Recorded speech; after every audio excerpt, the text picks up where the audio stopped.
We often confuse luck with randomness in terms of skill and determinism. We are often fooled by randomness, which means we underestimate the impact of luck and random things in our lives. We use terms like skill and determinism when luck and random are mentioned. Nowhere is this distinction more evident than in the stock market, where the capable investor should be replaced by lucky idiot. In some professions, one cannot succeed without skill. It is very difficult for a plumber or dentist to have a long career without knowing what he is doing.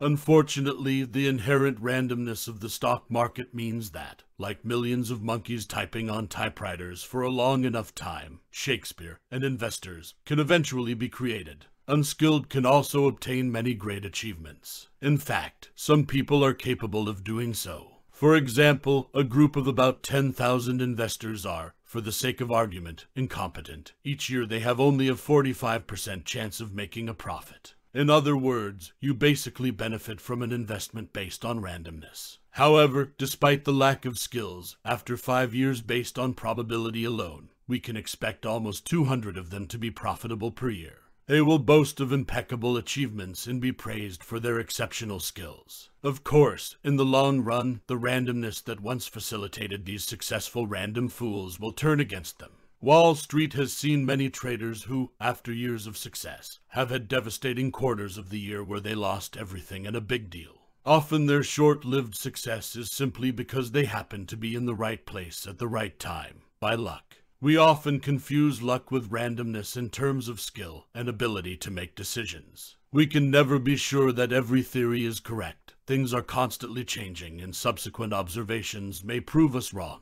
The basis of all experimental sciences is a process called induction. We infer the nature of the world based on our observations. Hence, when we see hundreds of white swans, we can infer that all swans in the world are white. Unfortunately, this approach carries an inherent problem, illustrated by the famous example of black swans, as the philosopher John Stuart Mill declared. There is no critical number of times. Observation of any white swan may permit the inference that all swans are white, but the observation of a single black swan is sufficient to disprove that conclusion. This is called the problem of induction, and it means that no theory can be proven true, but can only be proven false. Hence, theories are constantly being proven wrong and replaced by better ones. A similar mindset is to exercise caution in investing. Always consider the possibility that your hypotheses and assumptions could be proven wrong, and examine how such developments will affect your portfolio. How are your investments? A financial risk manager who ignores this advice will probably say, "This has never happened before, so it won't happen tomorrow either. We'll likely see any doubt one day."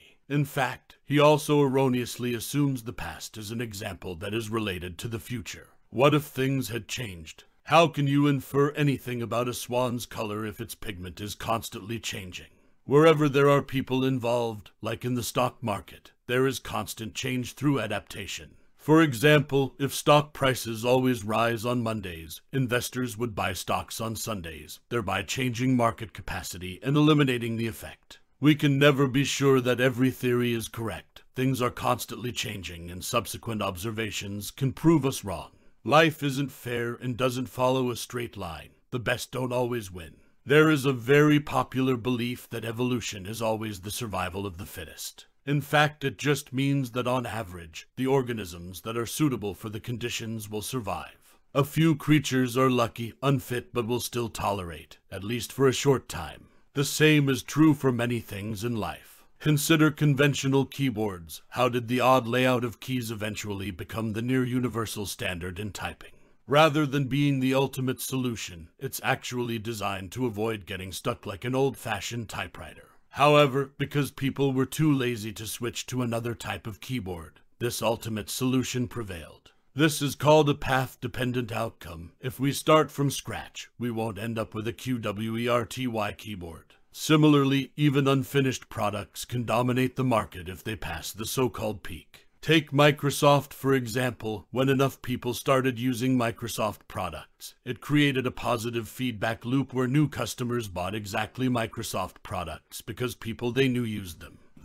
After a product has passed the peak, it has a very strong position. Events that do not follow any rules are like peaks, which are difficult for us to predict. It is in our nature to assume that a continuous feed, like adding a grain of sand to a sandcastle, will produce the same result. In real life, though, one continuous incremental change can have a huge impact. A single grain of sand can cause an entire castle to collapse unexpectedly. For example, a scientist can work for years without any visible progress, until an unexpected breakthrough occurs, going more miles and still reaping disproportionate rewards. But without visible progress, most people give up before they get to the rewards. Life isn't fair and doesn't follow any straight line. The best doesn't always win.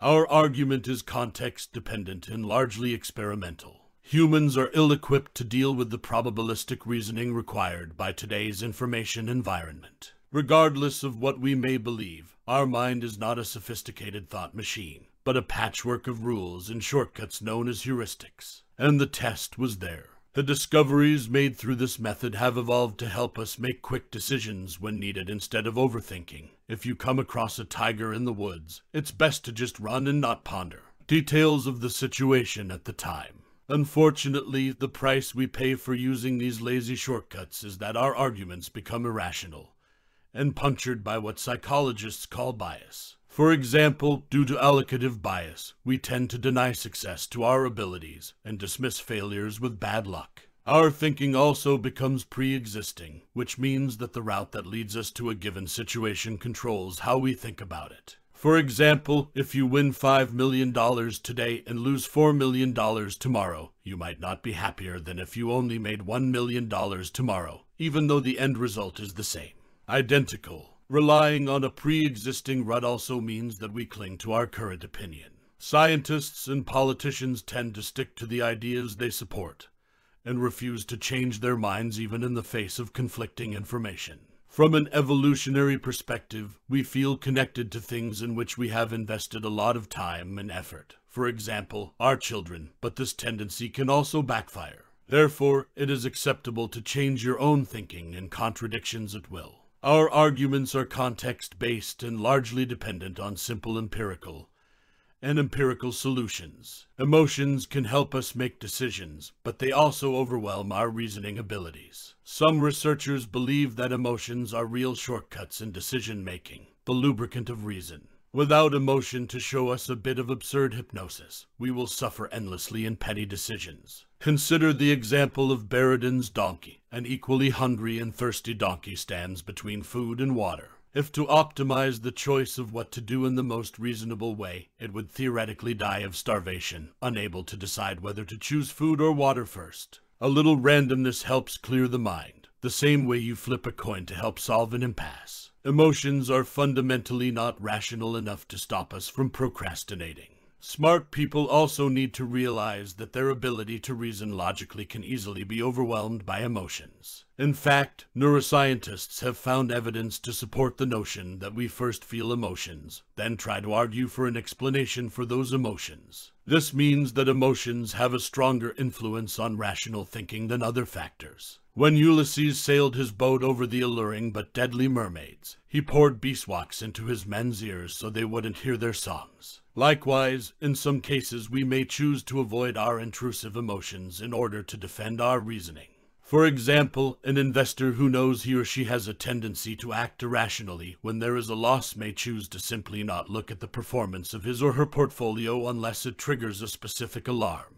Is predefined. Emotions can help us make decisions, but also overwhelm our reasoning abilities. When we look back at old records, we always find laws, causes, and explanations for past events, but this is hardly helpful for predicting the future. Learning from history does not come naturally to humanity. Even after many completely unexpected crashes in the stock market, many traders believe that the next crash will not happen or will be detected in advance. This is due to the backward trend when, based on older records, events that occurred seem to be more predictable than when they actually took place. In fact, if any historical data were adequately analyzed, certain rules would emerge. One author even claimed that he could make predictions for world events, past by examining biblical statistical anomalies. Like our ancestors, who foretold the future by examining the organs of birds, we tend to find patterns in cause and effect relationships where there might not be. The choice of gamblers is the manifestation of this effect. For example, a trader who wins on a day when he wears glasses and a green shirt will start wearing the same outfit more, even unconsciously wearing it. Some traders continue to look for rules in the stock market and use backtesting means to see how certain trading rules are, e.g., always sell when the stock price is X% above average, must have happened historically. Of course, unleashing modern computing power on large amounts of data will inevitably find many such rules, but the past success of these rules has been due to pure randomness. And anyone who blindly believes in the rules is very likely to have their investment ruined. When we look back at old records, we always see laws, causes, and explanations for past events, but this is hardly useful for predicting the future. We are inherently poor at understanding the impact of rare events. When hedge funds announce losses, they are often referring to large and unexpected events, factors for which their risk management models are completely unprepared. These views ignore the fact that things that have never happened before actually happen all the time, and are always unexpected. An unexpected event can reduce the significance of expected events, which is why they often appear as outliers in the data and are ignored when performing analysis. Risk accumulation. For example, early climate researchers omitted the largest temperature shocks from their data because they thought they did not occur. But in fact, these mutations have added to climate change, an answer that climate model results did not anticipate. Let's say you are playing a game where you have a 999 1,000th chance of winning $1 and a 1/1,000th chance of losing $10,000. The natural human tendency is to rely on what-if decisions, but in this case it would be a costly mistake. While you will most likely win $1, the disproportionately large loss you incur every 1,000 times means that the expected outcome of each round is a loss that costs $9. Even experienced investors fall into this trap, and in fact, many traders who succeed in a short time have used trading strategies for which they usually make a small amount of money, but followed by a large loss in one go. The opposite, less satisfying but more durable strategies often bet on rare, unlikely events with a large return. While a market crash may not happen, it is still possible to bet on it if the possible reward in such an event is large enough. We are inherently poor at understanding the impact of rare events. Enjoy harmless randomness and use stoicism to deal with harmful matters. While being fooled by stock market randomness is often fatal to your resume, there are interesting instances of randomness. While reason and correctness can be felt when dealing with problems of science and finance, one can easily be fooled by the randomness when it comes to art and poetry. Shift. A scientist using prose as complex as noise to mask the fact that he has nothing of value is infuriating. A poet, on the other hand, using a similar kind of prose can turn out to be stunningly beautiful. Aesthetic forms appeal to our brains whether they are formed by chance or not. As Yiddish says, if I have to eat pork, it should be the best. Likewise, if we have to be fooled by randomness, it's better than the pretty, harmless kind. Despite our best efforts, we are all sometimes victims of adversity caused by toxic randomness. In such an event, the codes of conduct we should follow are provided by the Stoics, that all destructive emotions are rooted in errors of judgment, and that a sage people with extraordinary wisdom and morality will not have to experience such emotions, because they know how to control their emotions and feelings. It encourages us to follow the noble path of personal elegance, never showing pity, not blaming others, and never complaining.